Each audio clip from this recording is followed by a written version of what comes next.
Saudara, pembagian bantuan langsung tunai dana desa untuk penanganan COVID-19 di Aso Nanggroe, Kecamatan Meraksa, Kota Banda Aceh sempat terjadi keributan antar desa.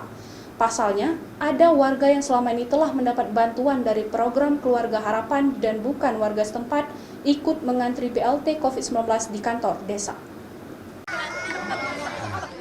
Penyaluran BLT dana desa untuk penanganan COVID-19 sempat menuai protes warga desa Aso Nanggroe, Kecamatan Meraksa, Kota Banda Aceh.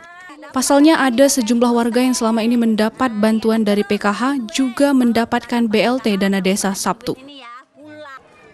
Adu mulut sempat terjadi sesaat antara warga dan panitia karena sebagian warga yang bukan penduduk warga desa Aso Nanggroe bahkan tidak memiliki rumah di desa itu juga diberikan BLT oleh perangkat desa. Setelah sejumlah nama penerima PKH dan bukan penduduk setempat dikeluarkan dari daftar namanya sebagai penerima BLT dana desa untuk penanganan COVID-19, pembagian BLT kembali berlangsung tertib. Nah, ini yang tinggal di luar tuh, dikasih dia rumah nggak ada di sini apalagi semua, tapi dapat juga di sini. Ramai Pak yang kayak gitu Pak? Ada berapa orang lah. Dan memang seperti kita ketahui bersama yang sudah mendapatkan PKH, BPNT dan juga BST dari Kemensos tidak boleh lagi mendapatkan BLT dana desa. Kita Pak Camat yang menerangkan sudah diterangkan terlebih dahulu oleh Pak Camat seperti itu.